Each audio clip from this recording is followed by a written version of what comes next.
Too bad, I just missed out on the selfie. But wow, standing here right where I am now, it truly I mistakenly stepped into a crowd room in Beijing or Shanghai. Kudos to all our friends who flew miles to join us and accompany us in this investment journey today. So from me as well, welcome to Bangladesh, thank you, and ni hao. I wanted to start today with a story of two common men who did very uncommon things, Mr. Leo and Mr. Felix. 30 years ago, Mr. Leo, on the right, took a flight from China to Gazipur. 16 years back, Mr. Felix took the same flight to Nilphamari. Those two individuals came to Bangladesh, started doing business, found opportunities, weathered storms, challenges, and persevered. And today, both of them combined are employing 50,000 people in Gazipur and Nilphamari, exporting more than $500 million out of Bangladesh. But their true success and legacy actually lies beyond these numbers. They infused hope, belief, and transformed the livelihoods of the people in Gazipur and Nilphamari. These two gentlemen gave their absolute best to Bangladesh, just the same way that Bangladesh gave to them. This is the story of not only Mr. Leo or Mr. Felix, but of 100,000 other Chinese nationals living in Bangladesh today. And this could be the story of yours as well. Because this is the launchpad that the Bangladesh-China partnership gives us to take the economic cooperation forward. Talking about economic cooperation, we are celebrating indeed the golden jubilee of Bangladesh-China economic diplomacy. China is our largest trade partner. In 2023, we imported more than $20 billion of goods. In 2022, they became our number one FDI source country. And as of today, more than 1,000 companies are operating in Bangladesh.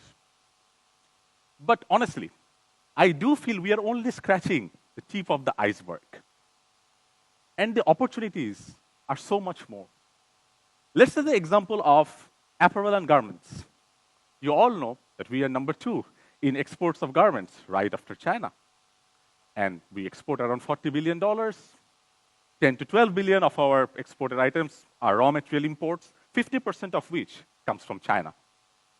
Imagine a scenario when instead of sourcing those raw materials from China, the Chinese businesses relocate those into our shores.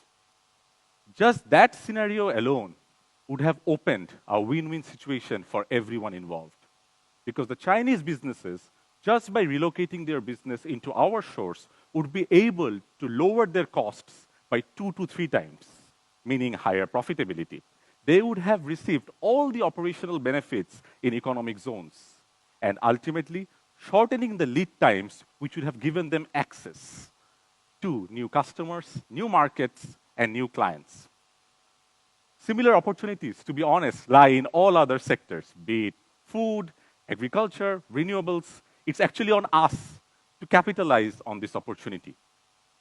And if you indeed are planning to take advantage of that situation, we do have and offer you a full suite of investment opportunities, be it investing in a new factory in our economic zones, let's call it greenfield operations, or investing in a private company or our state-owned enterprises where you can bring in your financial capital and expertise to generate more and more returns. I'm sure the next question you're going to ask me, well, I can do that anywhere else. What's so special about Bangladesh, right? And this is where the fundamental business case of Bangladesh comes into play. And to be honest, the soundness of our business case is just a mathematical reality. You are looking at one of the fastest growing local consumer markets in the world with probably one of the most affordable sourcing destinations. The two of those factors combined, voila, gives you alpha returns, one of the highest returns in the world. Just putting this perspective into numbers, our middle and affluent class today size is 34 million. That's bigger than the size of entire population in Malaysia. If you set up a factory here, the average cost is 2 to 3 times cheaper than any other neighboring countries, as you see in the table in the middle. And with our average age being only 26, we can guarantee that that advantage is going to remain for decades to come. Those two factors combined is what I just explained in the last table. The companies who have been operating here have been operating for decades and have been earning more than 2 to 3 times profit than what they do in other parts of the world. While all of this is good, we also acknowledge that there are some teething problems that we have when you try to start a business in our country and enter here. We have talked to countless number of Chinese investors, and these are some of the high frequent issues that they always tell us. I have challenges in getting a visa and work permit. I do have challenges in getting my licensing, or I am not sure about the policy consistency. What we have done is we have taken note of all these comments and common challenges that our Chinese businesses do tell us and have given a very structured, time-bound set of reforms that we want to do to set the course correct and to give the right direction of travel. As you can see, our set of reforms can be classified into 2 different categories. One would be immediate set of reforms, which gives you quick outcome. The other one would be long-term policy interventions. Let me take you through 1 or 2 of them. Through one-stop service. Whenever we talk about a one-stop service, there are 2 arms to it. Online, which I know everyone talks about. But what we are trying to start is also an offline arm of a one-stop service, where just like any other investment bank, you have a customer relationship manager, the job of which team would be to handhold the investor from point A to B during their investment journey, taking care of all their problems. I just talked about work permit and visa simplification. We did a thorough deep dive, taking support and help from investors, stakeholders, and global experts, and have designed a framework with a target to reduce the lead time and duration of work permits by almost 50%. You are going to very soon see us rolling out a few of these initiatives. The last one I want to talk about is our port strategy and the enhancement in our port capacity and efficiency that we are doing. The chart that you see on the left is the increase in our port handling capacity. And as you can see, we plan to increase that by 6 times. We will do that by increasing the efficiency of our current terminals, building new terminals. We are even throwing a deep sea port and a free trade zone into the mix for that, and also welcoming international operators to come to increase the competitiveness of our port handling capacity.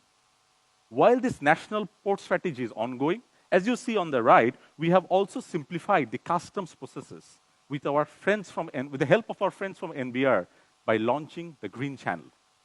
So all of these reforms will help us to simplify the investment climate. The question is, though, how are we measuring our success? And what would be a good lead indicator to see or track the progress?